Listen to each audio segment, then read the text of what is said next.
So this is the effect of the tree. Since that morning, Liora's life felt like she had stepped into a parallel world. Eric Valament, the most insufferable rich boy she had ever known, had suddenly become the center of her attention. Not because of his teasing, but because of his smile and his kindness. He carried her books for her. He sat beside her during lunch and listened as Liora talked about the book she was reading. He even repainted the bench in the back garden of the school because he knew it was her favorite spot to read. All of it felt real, too real. But Liora knew something wasn't right. That night, Liora returned to the old tree, standing tall in the heart of the forest. Its leaves shimmered faintly in the darkness, as if holding the starlight. "What did you do to him?" she whispered softly, her fingers touching the bark rough, yet warm. "I asked for wealth, not this."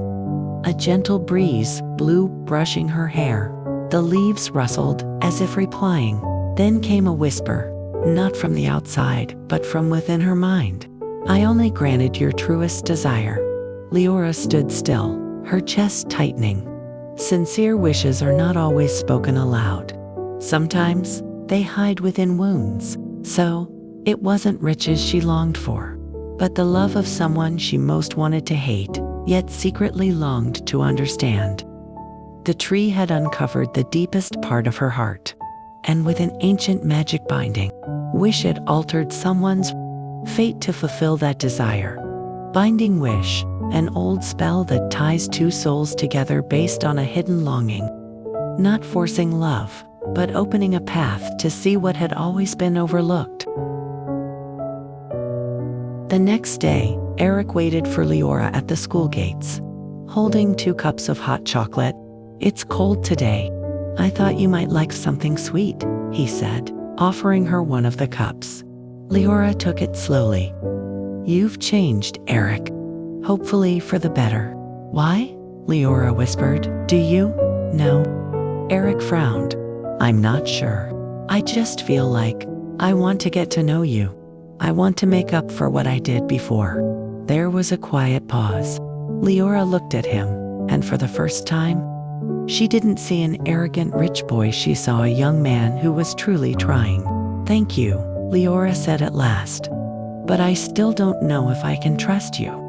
Eric gave a gentle smile. "Give me time. I'm not asking you to trust me right now, but I hope you'll see who I am now, not who I used to be." And Liora, still unsure, gave a small smile and took a sip of the hot chocolate.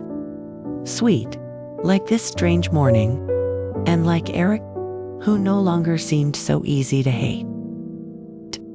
The sun was nearly setting as Liora stepped out of the classroom, carrying her library books. As she descended the front stairs of the school, Eric was already waiting for her, casually leaning against the fence with a smile that Liora still couldn't quite get used to. "You're taking forever. I almost memorized the front page of your book," he joked. Liora shook her head, half amused, half confused. "I'm still not used to you being like this. You will, Lee." That nickname made Liora's heart race uncontrollably. However, someone was watching them from a distance from behind a second-floor window. Sharp eyes observing the drastic change in Eric Valament. Leonard, Eric's old best friend, gripped the edge of the window. He knew Eric inside and out, the Eric he knew would never pursue. A girl he once considered out of his league. The next day, Leonard pulled Eric aside after class ended. "There's something wrong with you, bro," he said sharply. "How could you change so quickly?" Eric furrowed his brow. "What do you mean? Liora, you wouldn't even share a room with her before. Now you wait for her every day like a bodyguard. Seriously, what's going on?" Eric fell silent. He didn't know what to say. He didn't even understand why his feelings for her were growing so strong, so quickly. "I don't get it, Leo. It feels like everything I used to think about her was wrong. Now, every time she smiles, It's like she completes my day. Leonard narrowed his eyes. That's not you. I don't know why, but I feel like something's messing with your head. Eric stared at his friend in silence.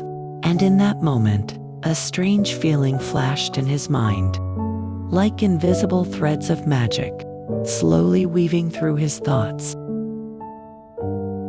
Meanwhile, Liora stood in front of the old tree in the middle of the forest, her heart pounding in her chest. If I ask you to release your spell, what will happen to him?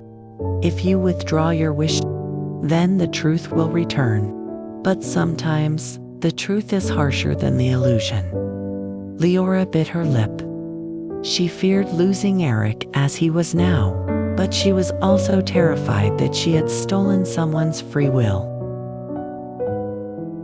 The next day, as Liora walked through the corridor, Leonard was standing and waiting for her. We need to talk, he said, his voice cold. Liora tensed. About what? Eric and you. And something that doesn't make sense between you two. Leonard's gaze stripped away the unease in Liora's heart. For the first time, someone noticed there was something strange that couldn't be explained, and Liora knew her spell might be starting to crack. Liora sat alone beneath the tree in the backyard of the school. The evening breeze carried the scent of flowers and damp earth, but her mind was too cluttered to enjoy the peace. Leonard's words still echoed in her ears. The Eric you see now is not the real Eric. She clenched the edge of her uniform skirt. What was she actually doing? She only wanted to be free from humiliation and pain. She never intended to steal anyone's feelings. The sound of footsteps broke her thoughts. Eric appeared, holding 2 ice cream bars. I know you like strawberry flavor, he said, sitting beside her.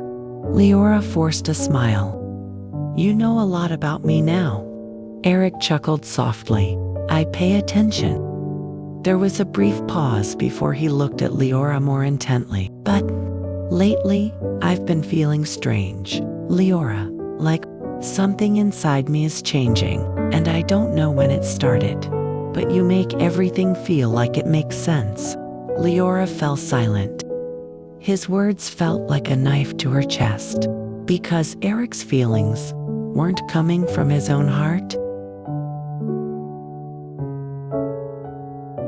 Elsewhere, Leonard snuck into the forest, following rumors about the Tree of Hope. He found the ancient tree standing alone in the middle of the grass. There was a cold aura, as though the tree could hear the thoughts of humans. I want to know the truth, he said softly. What happened to Eric Val? Suddenly, a white mist enveloped the area, and a ghostly voice responded. The human heart is easily swayed by desire, but if forced to love, that love is fragile. Leonard took a step back. He wasn't sure whether to believe it or not, but he realized Liora might not be the sole culprit. The tree had bound something deeper. That night, at home, Liora stared at the candle in her room. Eric had given her a handmade wooden bracelet today, with his name carved on the back. A small gift, but it felt so sincere. Too sincere. Tears fell from her eyes. I'm sorry, Eric, she whispered. If one day you hate me again, at least I will have known what it felt like to be loved. The morning sun lit up the schoolyard, as lively as ever. But to Eric, everything felt a little gloomier today. He stood in front of the bathroom mirror, staring at his reflection. His hair was still neatly in place, but the usual smug smile was gone, replaced by confusion and unease. I've changed, but why? Suddenly, Leonard's voice came from behind him. So, you've finally started to notice? Eric turned quickly. What do you mean? Leonard leaned against the wall. Do you remember how you used to treat Liora? And now, you're acting like someone else. Eric clenched his fists.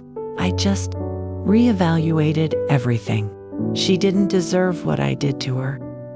Leonard stepped closer, eyes sharp.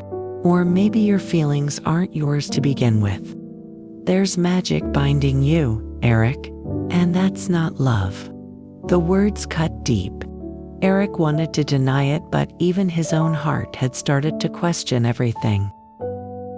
Meanwhile, Liora sat in the library. Flipping through an old book about the Tree of Hope, she was searching for answers about magic, about feelings, about the line between longing and manipulation. One particular page caught her eye. A wish born from pain often grows roots of magic that bind to souls in illusion. But if love remains, even after the chain is broken, then that love is real. Liora closed the book with trembling hands. What she and Eric were experiencing, could it possibly become real love? That afternoon, they met again by chance in the garden behind the school.